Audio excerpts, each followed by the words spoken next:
Simon Rattle is the British conductor who conquered the world. Simon Rattle!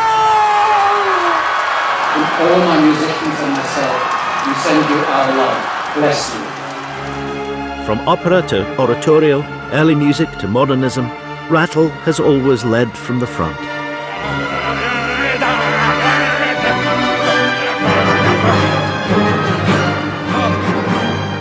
If you just watch him, you can tell he's a great conductor. He is both a master, and at the same time, he has the openness of a child. His ears are enormous, like an elephant. And his genius is his sympathy with all the players in front of him. He has been a cultural dynamo in cities from Birmingham to Berlin. This is a conducted tour of Simon Rattle's 60th year. It's actually, what bargain do you make with the devil?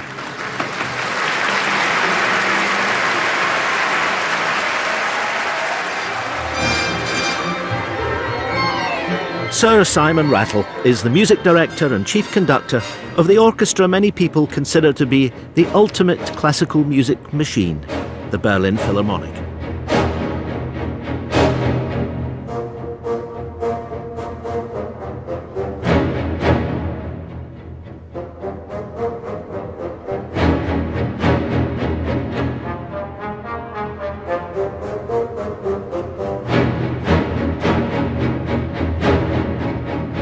Berlin is a city on the fault line of history. Largely destroyed at the end of the Second World War, divided for more than a generation by the Berlin Wall, a towering grey symbol of the Cold War. And over the last quarter of a century, rebuilt and re-established as capital of one Germany. When I first used to come here, people would say, oh, the saxophone player, he's coming from Germany to here. They didn't say he's coming from Frankfurt, because it was such an island. It's a very different shared history. I wonder what we would be like tested to that degree. I wouldn't be that optimistic. The nearest to tyranny my generation has gone through is Margaret Thatcher. We've led a very protected life. Rattle is on his way to the home of his orchestra, the Philharmonie, purpose-built in the 1950s, hard up against the Berlin Wall on the western side. A striking Cold War political statement. Just by the Phil, there was the east and here's the west. That was no man's land. I can just about remember, but only just. It makes no sense, so it's hard to keep in the mind.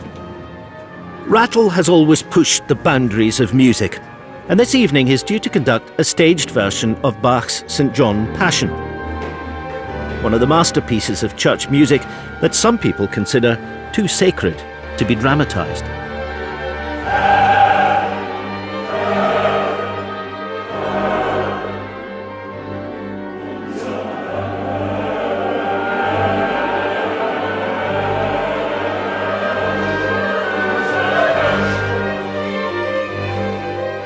This is Germany.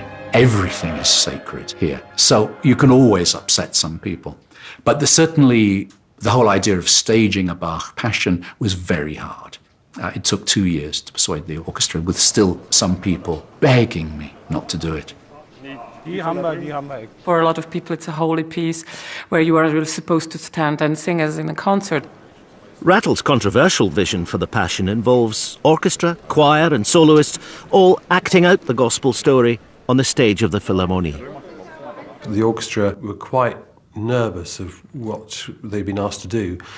And Simon has got great daring and never seemed to panic about sort of negative feedback he got, and really sort of created something that went into the piece in a much deeper way than normal.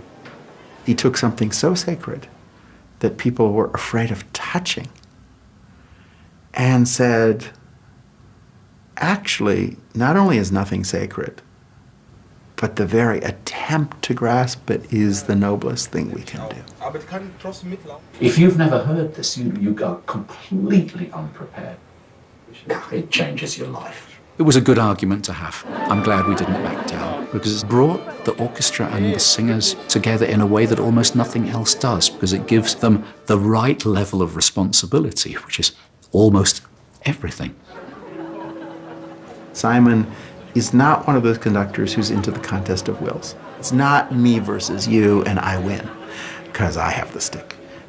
Simon genuinely is interested in the possibility of democracy. And he has this incredible sense of what's the best way to get a whole group of people to have an amazing moment of discovery together.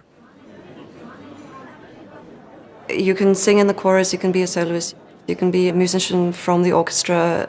We're all the same to him.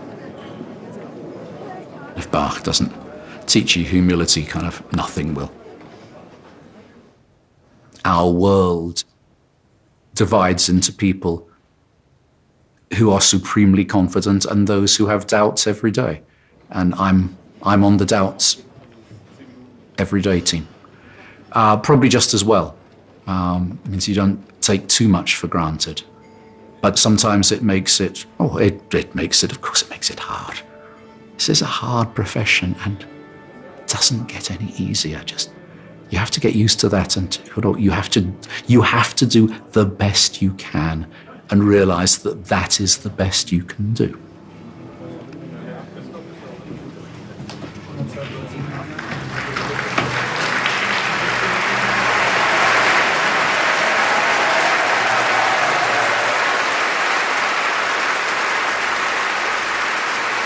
The music pours out of him.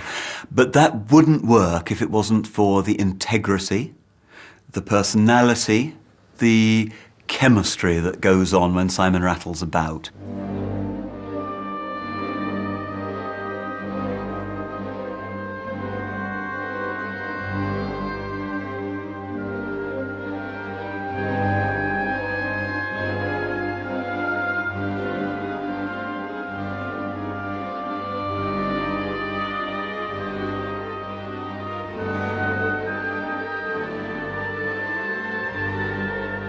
Working with Simon is intriguing because he is both a master and at the same time he has the openness of a child. I've sung this role many times in concert performances. I thought I knew the St. John Passion, but he wants me to listen to it differently. Jesus antwortete, ich hab's euch gesagt, dass ich sei. Suchet ihr denn mich, so lasset diese gehen.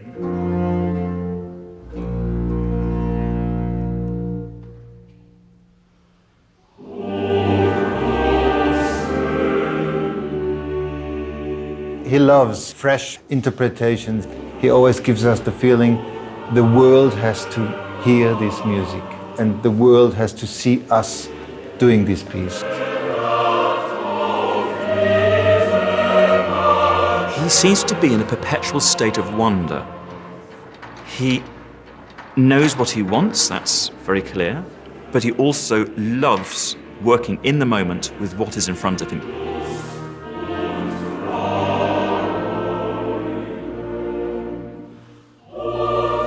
With this type of staging, there was even more emotions going on, not only from performance, but also from the people in the audience. It didn't necessarily have to be about their relationship with Jesus or religion, but it was all about actually human beings, about their lives. They all left the hall with tears in their eyes. He's wonderful. I think he's wonderful. I'm really astonished. That's just amazing. I was really impressed. I thought the singers were talking to me. It was great. This is really a privilege. Of course, it was very British.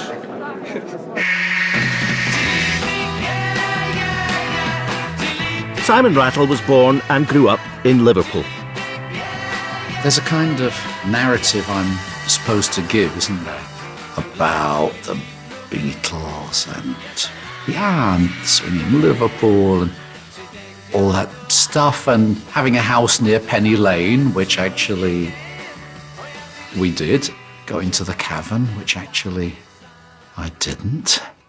And look, the peculiar thing is, there was so much going on in Liverpool at the time, so that it was actually kind of possible to miss most of that. He came from a very musical and supportive family, and one of the first things that he did was to learn to read scores. And then he would put on little concerts at home where everybody was assigned a percussion instrument and had to play along. When I was 15, I heard Liverpool Philharmonic in their ongoing Mahler cycle. I suppose that was such a powerful, life-changing event for me. I can remember everything about the 3 or 4 days around it, just because it was as though it had been tattooed onto my skin.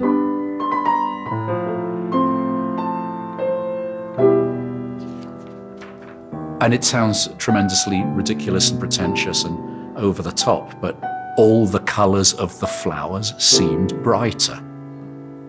From that moment on, I wasn't going to be the same. And I would certainly put that at the centre of why I became a conductor.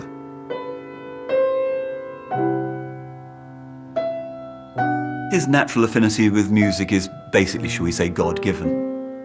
Simon was already at 19 winning competitions and conducting orchestras. The opportunities came so young. After he won a conducting competition at the Seaside in Bournemouth in 1974, he was appointed assistant conductor of the Bournemouth Sinfonietta. This wonderful chamber orchestra that no longer exists. What they must have had to put up with. Together they toured the south coast, and he had his first experiences with opera at Glyndebourne.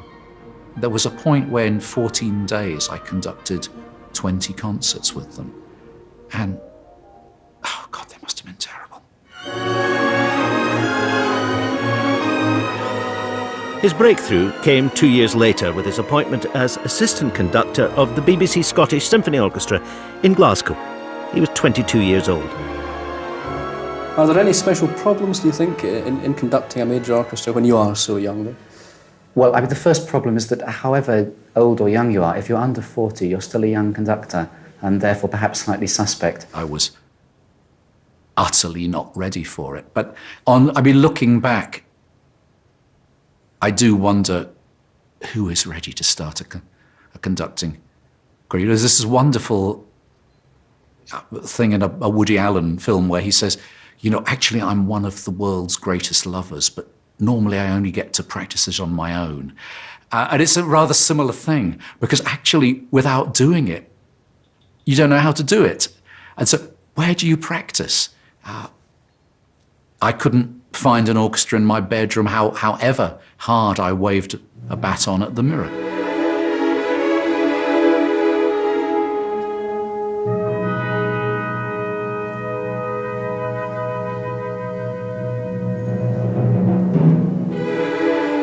BBC job in Glasgow, I conducted so much, and I was given the opportunity to litter the floor with mistakes. And what an incredible privilege to have so many rough edges knocked off so fast. It was tough. I can remember thinking, oh, no, if this is really what it's like, this is no place for me.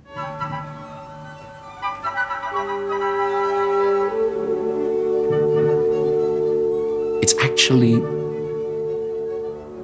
what bargain do you make with the devil? As a young musician, you have to sort out really who you are. And is the musician the same person as the everyday person? Can they be linked together? Are you always going to be Jekyll and Hyde? Conductors are the last autocrats left. I hope, actually, that the day of the autocrat is over for us. It's much easier for me to have a cheerful relationship. What percentage of Jekyll and what percentage of Hyde there is, God only knows. You have to see what you are, and you also have to decide what is music to you. Does music mean life, which is dangerous? Or can you really decide, okay, I have a life of which music is an incredibly enriching part? And I think, one of my faults is that I can often love music to death. It's a lovely way to go.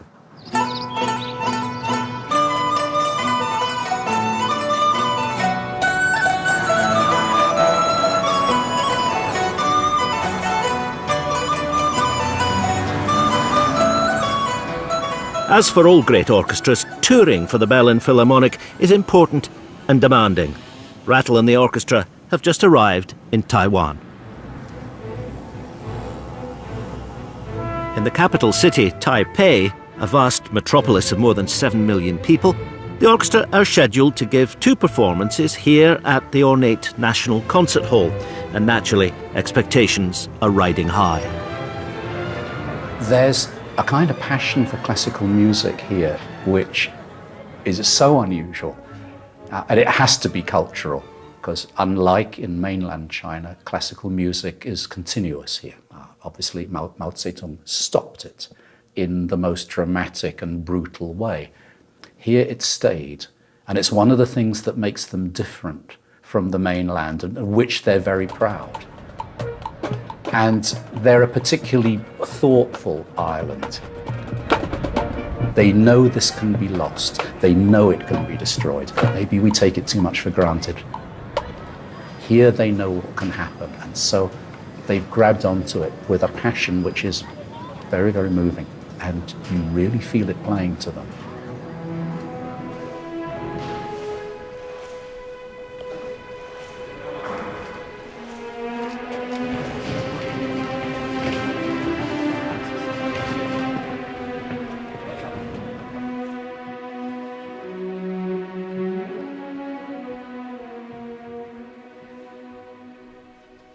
Here in the National Concert Hall of Taiwan, there is only going to be time for 1 rehearsal before tonight's concert. So conductor and orchestra have to make every second count.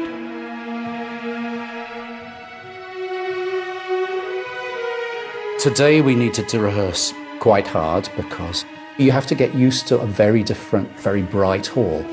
So sometimes it's useful, particularly on the first day of a tour when people haven't played for a few days. It's part of our job. All that's important is that the evening really works.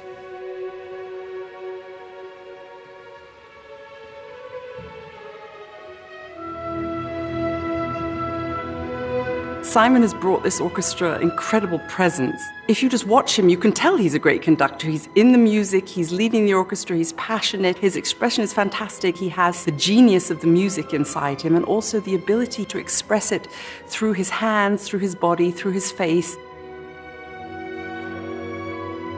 I admire most his absolute concentration and awareness of everything which happens maybe far away in other parts of the orchestra. His ears are enormous, like an elephant. He brings dedication to work and to the work, the piece that we play. He brings musical inspiration from his knowledge and from his understanding, and fantastic enthusiasm for music.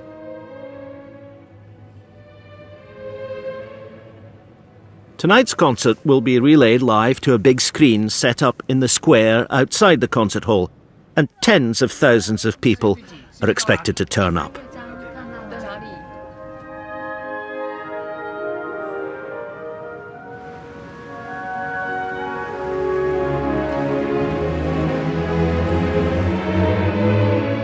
It's nearly showtime, the square is packed, full to capacity, and inside the hall, the concert is sold out.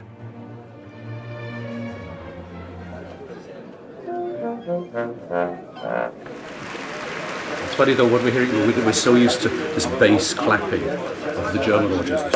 This deep here. Yeah, but it's fantastic, it has its own fantastic spirit. Picante. Oh, have fun, you guys.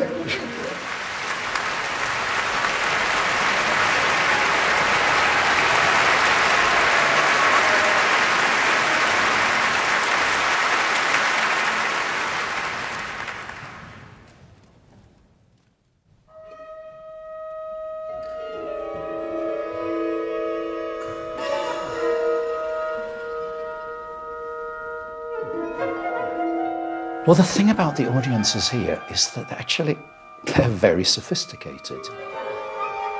And there might be places where you would be a little bit loath to take a program of Boulet's Notation and Bruckner's Seventh Symphony, but not in Taiwan.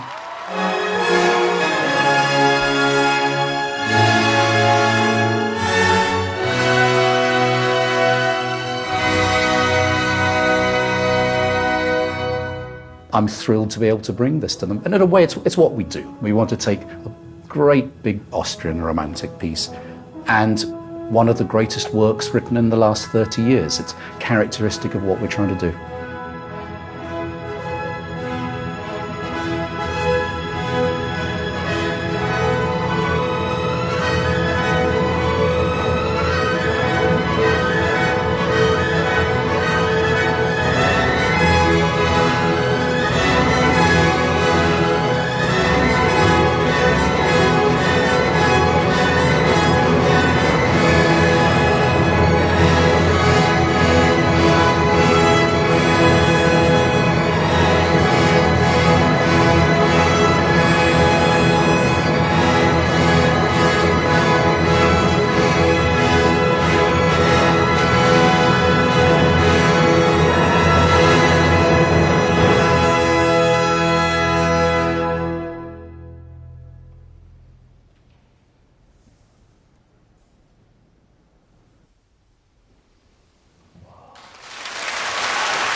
As soon as the concert finishes, Rattle and the players make their way outside, where the people of Taipei are waiting.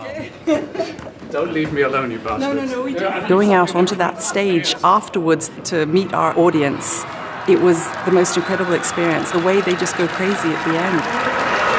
We came out of the concert and there were 40,000 people outside there. From all my musicians and myself, we send you our love. Bless you. I was standing directly next to Simon, and he said, in all this noise, he said, "Oh, now I know what Robbie Williams must feel like." For them, it's still surprising to see one of those long noses, as they say in Chinese, to see somebody speak Chinese. My wife is Chinese, and I learned some Chinese to survive in my family.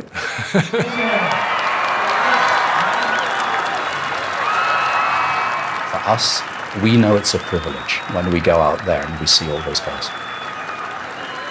The amount of applause can be a wonderful thing, but you better not believe it. You better not believe it too much. And you always realize that there's always going to be differing opinions. But look, every now and then you can say, okay, that was a moment we really did our best. Maybe we deserve some of this.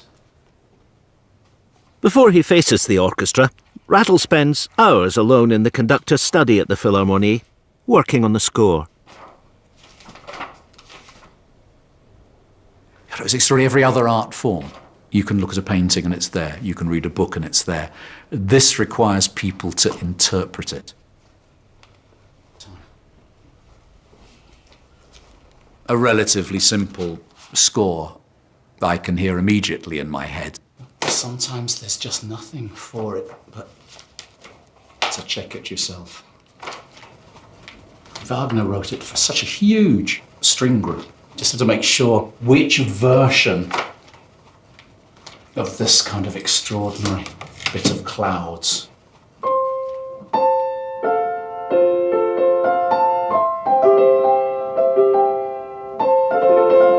It's unbelievable because all the parts cross over each other.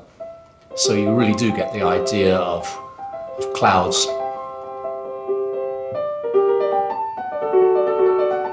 Ever since I was a kid, I've had an absolute non-stop soundtrack of music going through my head. I thought everybody did, and I was rather stunned to realise later in life that that's actually not normal, but it never stops.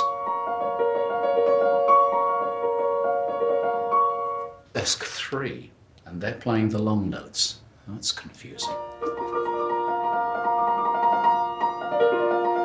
I used to find it hard to go to sleep with the music in there, and I remember having to kind of bash my head backwards and forwards, almost to kind of, at night, to try and to get it out of the ear.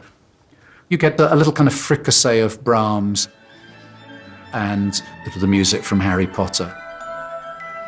It's utterly undenominational. It's an equal opportunities barrel of garbage going on up there.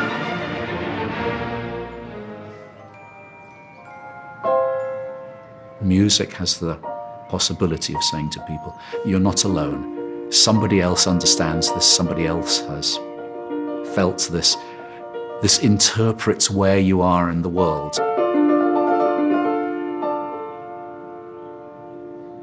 Another life I could have imagined being an actor. And of course, in some ways you are an actor, doing this. As I wandered down a street as used to be in Brummagem, I know nobody I did meet, they've changed their faces in Brummagem. The city that really made Simon Rattle's reputation was Birmingham, where he arrived in 1980, at the age of 25, and fired up with enthusiasm. It's a vocation, it's crazy. It's like, I know, Werner Herzog pushing a ship over a mountain. You have to do it because you are desperate to do it. Otherwise, don't bother, because it's tough. It's like sleeping outside. You know, it's wonderful, but it's cold at night as well. When he left 18 years later, Birmingham was transformed, and he was a household name. Simon Rattle. Simon Rattle. He's a highly thought-of conductor. Simon Rattle. Now he has returned to the city for the day to rehearse for a benefit concert with the orchestra he took to world status, the CBSO, the City of Birmingham Symphony Orchestra.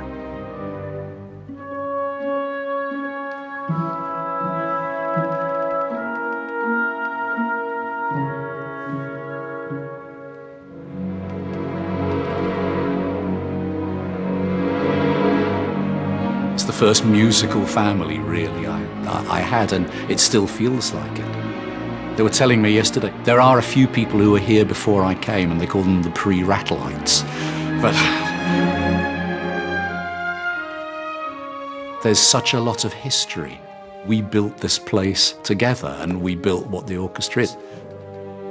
Hush, hush, hush. When I came here, I was 25, and lots of people were 25. And we put it together, if you can say that in English. The orchestra had lost its principal conductor. I mean, it was a kind of extraordinary story, is that the manager of the orchestra was also the principal conductor's agent. And the orchestra had a vote of no confidence in the manager. The manager stayed and the conductor walked out. And so they really needed someone to look after them. And I remember when I came, we started working, they said, oh God, we're just so happy to see, are we going to play this short or long, or on the string or off the string, or when are we going to breathe in these chords? And just all this, what I'd call the dental hygiene of the conductor and orchestra's relationship. Go. Now, can I take the violins, this orchestra, 1 before 23, the long notes, could you use very, very little bow, so we're in a good place for the off-the-string thing? Almost a year ago, I became principal conductor of the City of Birmingham Symphony Orchestra, and the BBC came up with the rather alarming idea of filming our first day's work together. And so the B-flat particularly is a light. Just do I thought it would be a good opportunity to show you how a conductor and an orchestra work together to prepare a performance.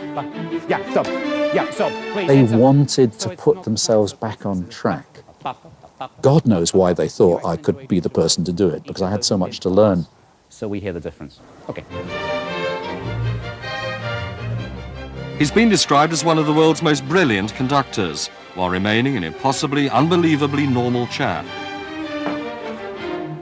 Of course, the conductor is the only person who doesn't play wrong notes and who nobody actually hears. The only thing that I could say in my defense is conductors only really start becoming halfway competent by the time they're 60. So I've got a few more years to go. Together, he and this CBSO will develop until it's rightly recognised as a world-class orchestra. He was conducting every work for the first time, and he was making experiments with them. And as a similarly young man, I was so nervous with everybody.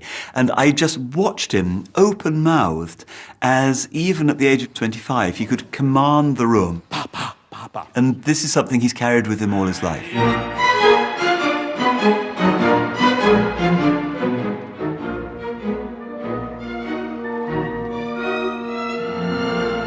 He set a model when he came to Birmingham. The 60s and 70s, music directors of orchestras were flying in and out. The age of the jumbo jet. So you weren't a proper conductor unless you were in and out of a jumbo jet every other week. He lived in Birmingham. He spent an enormous amount of time seriously working with the orchestra, and without many changes in terms of personnel, turned them into something very special. And it's an example of the famous phrase that there's no such thing as bad orchestras, there's only bad conductors. All the players were behind what Simon was trying to do and were prepared to work their socks off until the last minute of a rehearsal. But since we were never going to sound like the Berlin Philharmonic, and the orchestra had always this lightness on its feet, we decided, basically, that we would make ourselves into the best white wine we could possibly be. Now, Simon Rattle, this highly distinguished conductor who really could have the choice of any orchestra in the world, but he chooses the City of Birmingham Symphony Orchestra. Rattle's belief in the potential of his orchestra and the growing recognition that these players needed a new concert hall worthy of their status would have a profound effect. The redevelopment of Birmingham in the 1980s is due to Simon being at the CBSO. The creation of tens of thousands of jobs, transforming a cityscape through the arts. This all comes down to the regeneration of the City of Birmingham Symphony Orchestra. Now, I am not exaggerating. The car industry had basically collapsed, and they had to say, well, how do we make now a new Birmingham? The city fathers realised they had this gift. They'd got one of those people who can change the world.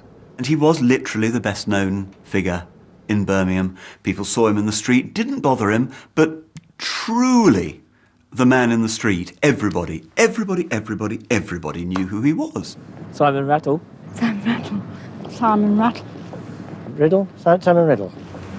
It took more than 5 years and £160 million to build Symphony Hall, one of the most acoustically friendly concert halls in the world, and the cornerstone of a new Birmingham. I remember being together in the room with the Labour bigwigs and the Conservative bigwigs and say, look, we'll fight like cat and dog over all kinds of things, but where actually the future of Birmingham is, and the arts and the culture and that thing, no one's going to divide us. Whoever gets voted in will make the new hall happen, because we know this is the only way to change the city. At last, on the 12th of June 1991, the Queen attended a gala concert to show off this fantastic orchestra in their shiny new hall.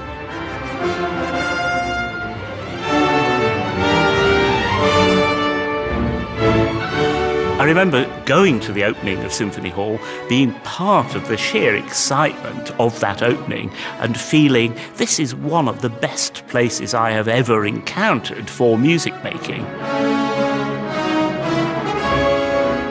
Some people found it too live.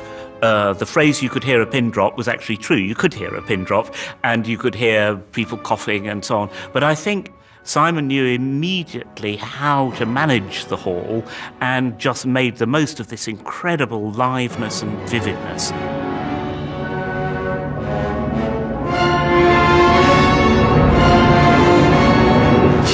It was just a moment that transformed Birmingham's status in the whole world of music, and it transformed the orchestra's status as well, because now they had a room in which they sounded really, really wonderful. But all this phenomenal success would bring its own problems.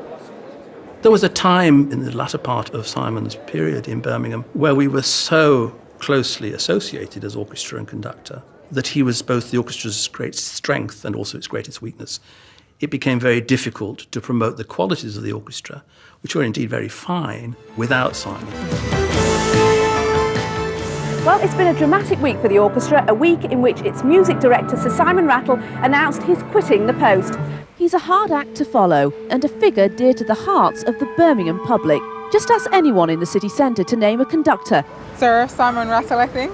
And he's got great hair. Wonderful chap. I'm not a classical music person myself. I do know he's got a very good reputation. It was the right time to leave so that they could go further, because there's a limit to what one person can give an orchestra. When I went back to do the Benevolent Fund concert, within about 5 minutes, we could have almost laughed. Like, oh, this is so easy, because basically we're still speaking the same language. Some things get better with time. I mean, let's hope that it's not all just a kind of downward spiral. Sometimes all of us wish we had the airy confidence of when we started, but that's not always to be.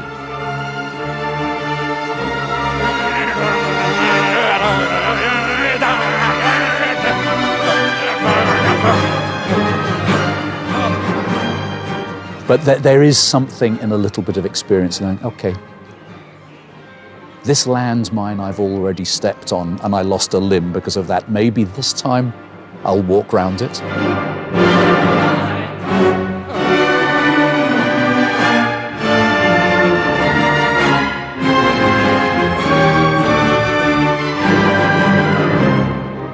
What's interesting, you can be in your 50s and 60s and there's still plenty more landmines to discover. It's less. Da-da and down. Yeah, and it's not a different tempo. And the CBSO has, I must say, I'm so proud to have been involved with them, and I'm so happy that they're in such wonderful shape and have kept their own particular Sauvignon Blanc colour.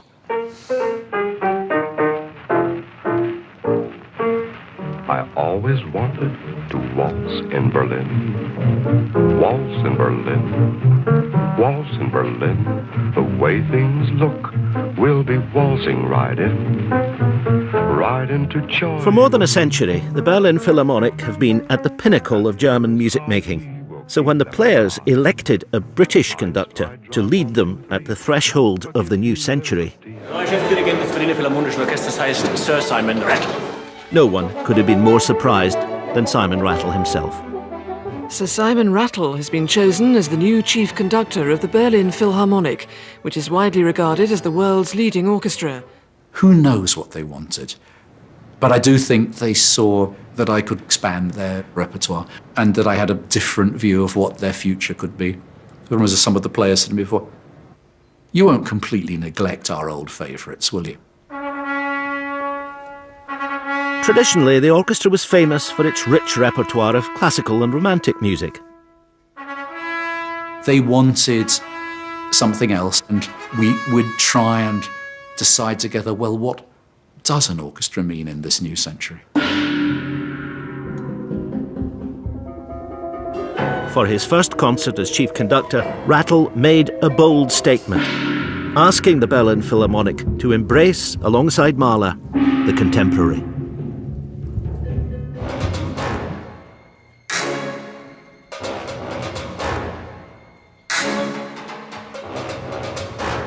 To begin his tenure in Berlin with a piece by me, by a young, if I may say that, British, not German, composer, and in a certain kind of language, was certainly a statement, and a very bold statement.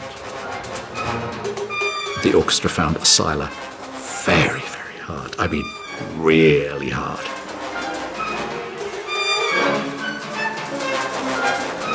It was very tough for an orchestra that is used to dancing their music. I mean, you danced a lot of Asila, you break your leg pretty quickly.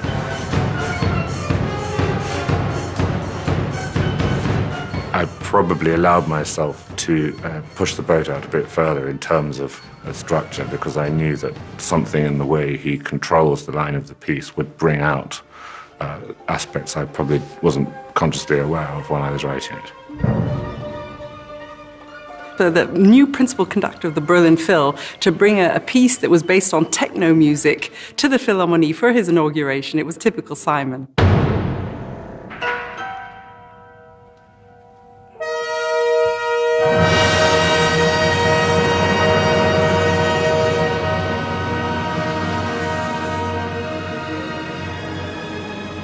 We are, in our understanding, the most famous orchestra in Berlin and in the world. The orchestra is always open for new ideas, but you have to convince them and you have to make the best with your ideas, and this is what Simon has done. I haven't liked all the stuff he's brought, but who likes all the stuff you have to play all the time? It's just so exciting and fascinating to see what he does. As he's always been, you have to be very steadfast in your beliefs, have some kind of human touch and also an authority at the same time.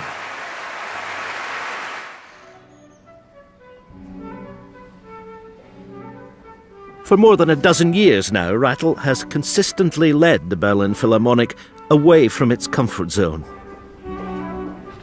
taking the players into the unfamiliar world of the orchestra pit to explore opera.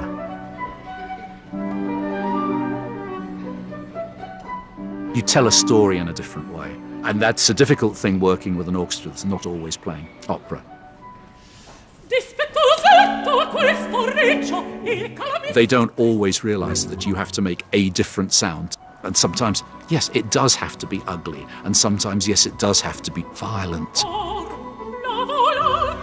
It's great for an orchestra which is as sure of itself as the Berlin Philharmonic to have to be so flexible.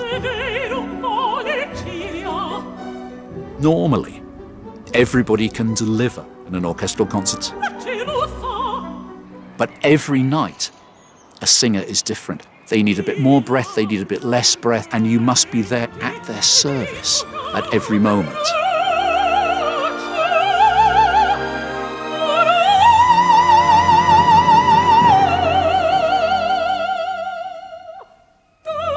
This orchestra can very easily, it's not exactly ignore the conductor, but they don't need a lot of help once they know a piece. But actually, a few of them said to me, wow, Puccini, we really need you. And it's a matter of making it all balance. And in some ways, I know I once said that conductors like being a kind of plug, an adapter plug between the music and the audience. But in this, it's more like you're a catcher at the circus. You have to be ready. Okay, what do they need?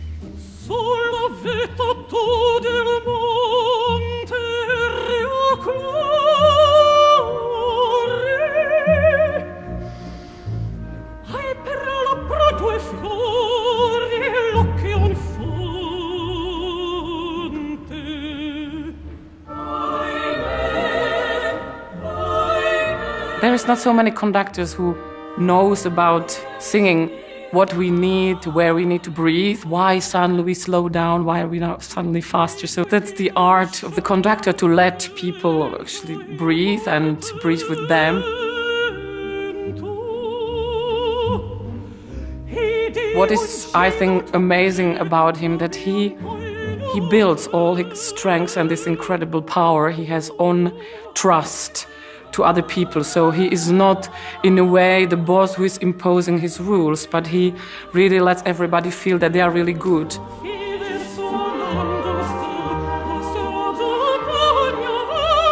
I think it's very special for conductors because they don't make any sound, and they would love to as well. So it must be hard for them, you know, they want to produce the sound and they have only the people to kind of lead.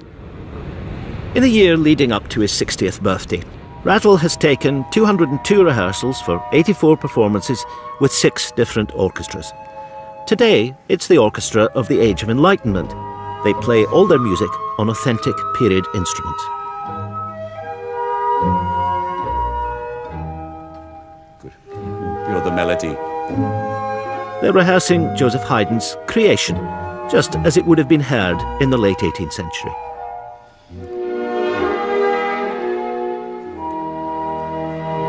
Bro.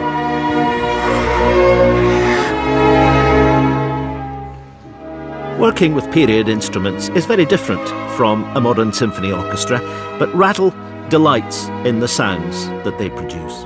Yeah, good. I suppose just we just have to get, okay.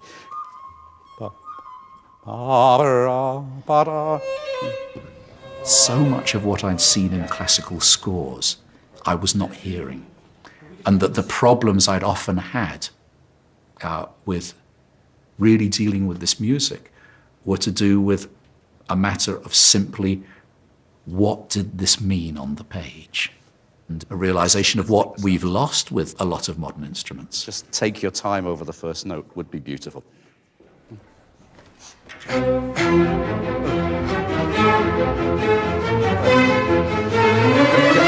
It's fantastic. It's got all that direction. It'd be great if it was very stable within the direction.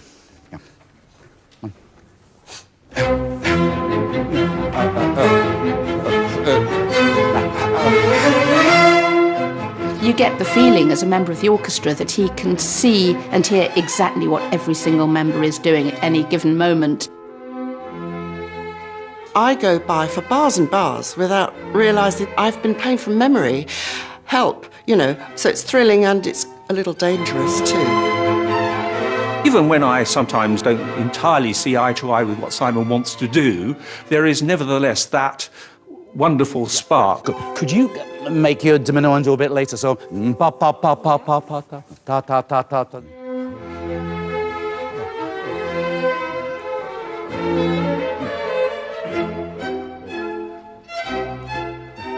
He really understands the expressive quality of these instruments and how it relates to the music we play.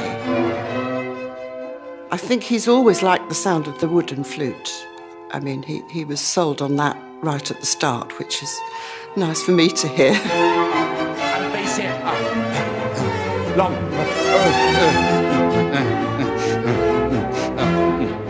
Yeah, great. Good. Yeah, good. The horns, could you be a bit less than 26 and a bit longer? And could we not go down too much? After so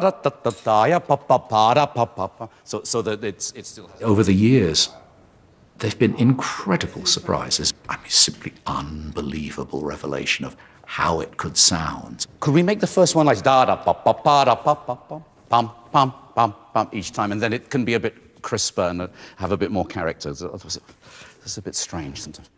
So again, yeah, 23. 3. Simon has a very emotional connection with it. Whatever you're playing with him, you do get the feeling that this piece of music matters so much to him and it's one of his favourite pieces of music.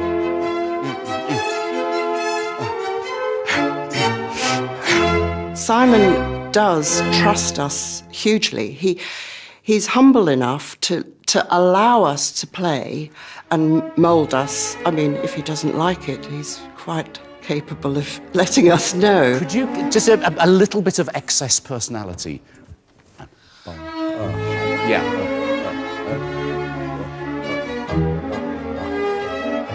Oh, and because they do this beautiful character, let's do something else. The third bar. Let's be a little bit less and a little bit less gluey there.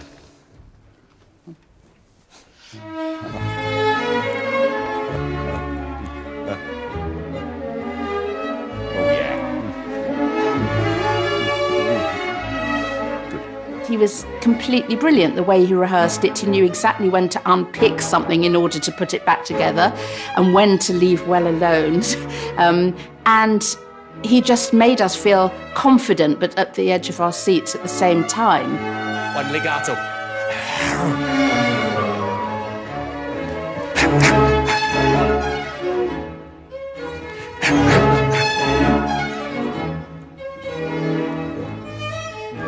The orchestra it's such an unusual organism anyway. Fabulous. Is there any other area of life where so many incredibly skilled people have to subsume themselves to a greater whole? I can't really think of it.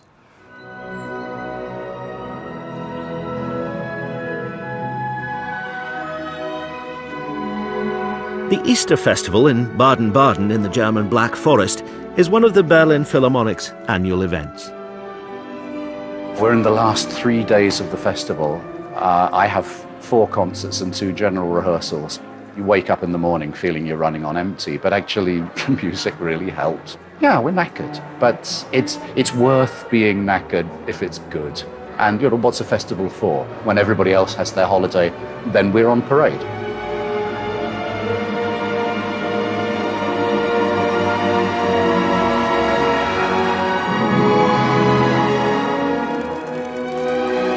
The festival brings visitors to Baden-Baden from across the world, eager to see artists of the stature of Rattle and today's soloist, the superstar violinist Anne-Sophie Mutter, who has a morning rehearsal with the orchestra. We've known each other since we were kids, only she still looks like a kid. We've never done the Brahms together, so, I mean, this will be fascinating and it's relatively little time. But sometimes fast cooking is great, you see, keeps the vitamins. Yeah, I remember when he was also the young and up and coming. And it's very difficult to comprehend that he is turning 60. I've just turned 50, so time is a strange thing.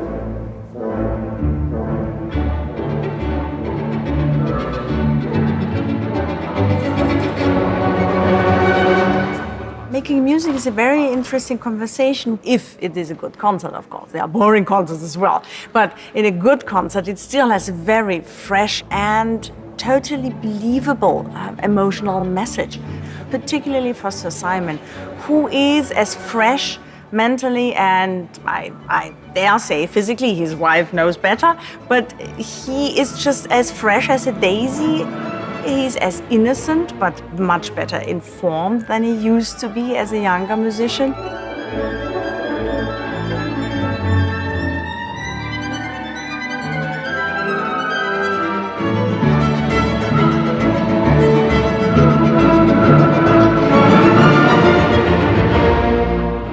It's wonderful to be a witness of his development as a conductor, if I may say, because more and more do I realize when we work together how much he has an incredibly in-depth understanding of the score. That gives you really the feeling that you can go anywhere, musically speaking, and he and the orchestra will follow.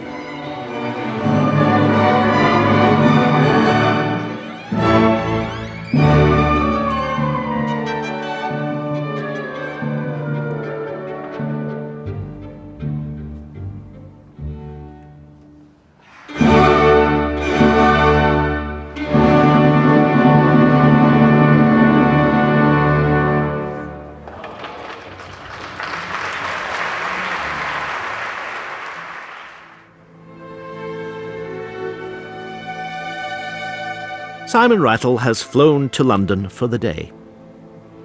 He's been summoned to Buckingham Palace to receive a rare honour, membership of the Order of Merit, from the Queen. I'm, in no sense a royalist, but I have enormous respect for what they do. I suppose I'm not even sure really what the OM involves, but I did look back at the list and humbled is the word. My early 20s, I realised, okay, I seem to have a career here, much to my surprise. I'd always meant to go to university.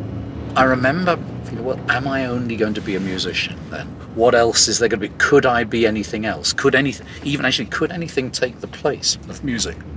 And so the idea came that maybe I could take a year. And I simply got in touch with some colleges in Oxford. I was able to do the 3 university terms. And I made myself a promise that I would not listen to music at all. In those weeks I would simply just deal with poetry and literature and everything else. It was wonderful.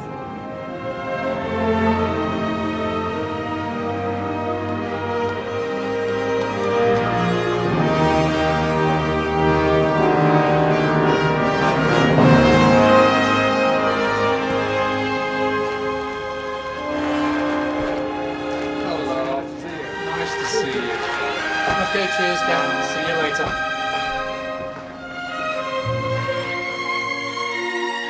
Her Majesty said, for goodness sake, don't worry, when you're conducting, you'll lose an eye. My eldest son, who's now 30, when he was little, he used to say something, was a lovely phrase, I'm very upsighted. So actually it was very upsighting, very sweet. And now I feel a bit like David Attenborough saying, there's a rather shy little thing here.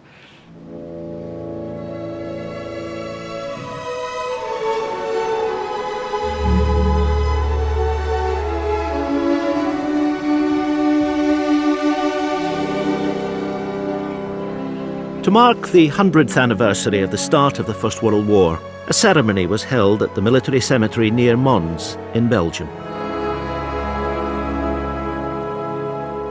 The music for the event was a special recording, symbolically bringing together some of the greatest musicians from Britain and from Germany.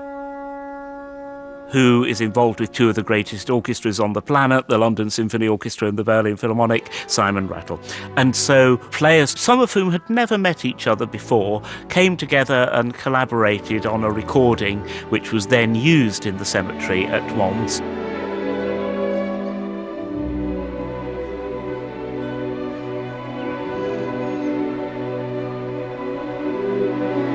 He chose George Butterworth's Shropshire Lad. Now, Butterworth died in the trenches, and I think what Simon Rattle always wants is to take people on a journey.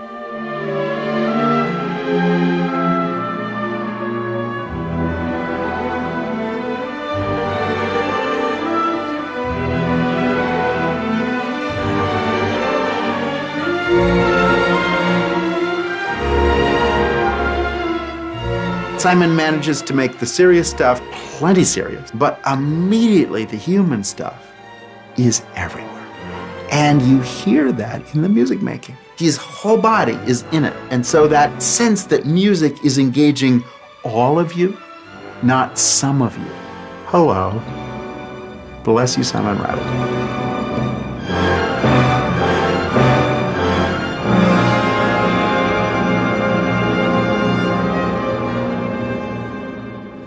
It is one of the most extraordinary professions there is. The challenges never stop, and however much experience you have.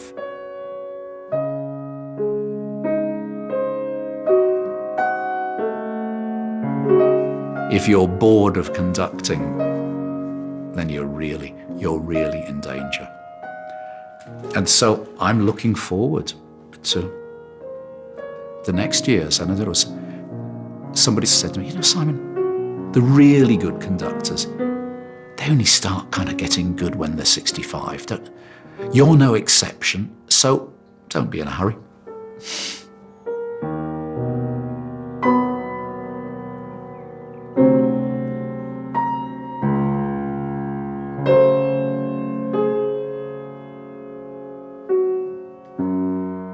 Sir Simon Rattle conducts the Berlin Philharmonic with music by Sibelius over on BBC4 tomorrow night at 8 o'clock.